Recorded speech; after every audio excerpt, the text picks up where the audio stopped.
বিসমিল্লাহির রহমানির রহিম। প্রিয় দর্শক, আসসালামু আলাইকুম। আমরা দেখেছি দেশ এখন একটা ভয়াবহ পরিস্থিতিকে যাচ্ছে, যেটা আমাদের জন্য খুবই অনাকাঙ্ক্ষিত। কারণ আমরা গণ অভ্যুত্থানের মাধ্যমে সরকার পতন করেছি। আমরা জানি যে একটা সরকার পতন বা গণ অভ্যুত্থান কিন্তু ১০০ বছর বা ১০০০ বছর অনেক সময় হয় না। আমাদের সুযোগ এসেছে, আর সুযোগটা দিয়েছে সেই পতিত সরকার শেখ হাসিনা। কারণ শেখ হাসিনা এই দেশটাকে তার পরিবার মনে করেছে এই পরিবারের, তাদের এই দেশ, তার বাবার এই দেশ, যার জন্য আমাদেরকে প্রজার মতো, আমাদেরকে তাদের দাসের মতো আমাদেরকে পরিণত করতে চেয়েছিল। আমরা দেখেছি একটা গোষ্ঠী আর একটা পরিবার কেন্দ্রিক বাংলাদেশের সকল সম্পদ চলে যাচ্ছিল, এবং একটা গোষ্ঠী বা একটা পরিবারের শান শওকতের জন্য দেশের অর্থনীতি ব্যয় হচ্ছিল।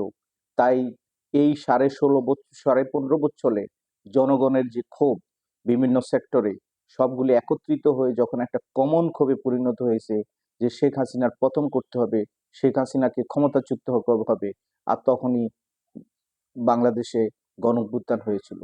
গণ অভ্যুত্থানে প্রতিটি মানুষের একটা আকাঙ্ক্ষা থাকে, উদ্দেশ্য থাকে, একটা স্বপ্ন থাকে। সেই স্বপ্ন বাস্তবায়নের জন্য গণ অভ্যুত্থানের জন্য যেটা হয় যে সংবিধান মেনে বা আইন মেনে হয় না, গণ অভ্যুত্থানের পরে একটা বিপ্লবী সরকার হয়। আমরা সময় মতো সেটা করতে পারি নাই, আমরা সংবিধান নিয়েই এগোচ্ছি। কিন্তু আমাদেরকে এখন বুঝতে হবে যে এই দেশে যে অরাজক পরিস্থিতি হচ্ছে, খুন খারাপি হচ্ছে, সবই কিন্তু এই আওয়ামী লীগের শেখ হাসিনার ইন্ধনে হচ্ছে। কারণ রুট লেভেলে তাদের অনেক সমর্থক রয়েছে, দুর্নীতিবাজ রয়েছে, যারা এই দেশের সম্পদকে চুষে খাচ্ছিল। তারা অনেকেই এখনো এই দেশের বিভিন্ন সেক্টরে আছে। যেমন দ্রব্যমূল্য আমরা নিয়ন্ত্রণ করতে পারছি না।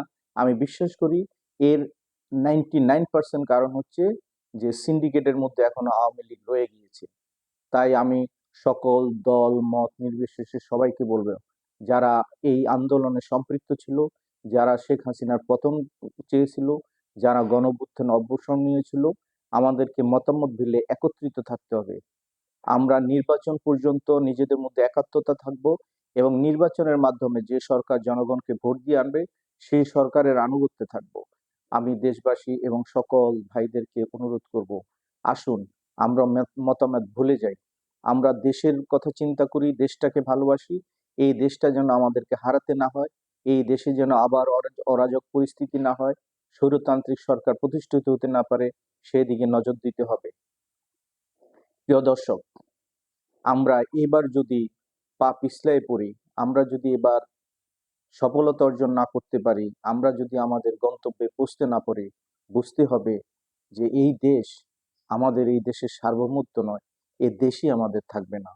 তাই আমাদেরকে ঠান্ডা মাথায় চিন্তা করে প্রতিটি পদক্ষেপ নিতে হবে, সেটা রাজনৈতিক হোক বা অর্থনৈতিক হোক বা সামাজিক হোক। কারণ এখন যারা বিশৃঙ্খলার সৃষ্টি করতেছে, বুঝতে হবে তার 90% হচ্ছে আওয়ামী লীগের লোক। তাই আসুন আমরা একত্রিত থাকি, আমাদের প্রিয় দেশকে আমরা একটা সুন্দর পরিবেশের দেশ, আমাদের বন্ধুত্বের, ভালোবাসার, সৌহার্দ্যের একটা দেশ গড়ে তুলি। আসসালামু আলাইকুম, সবাই ভালো থাকবেন।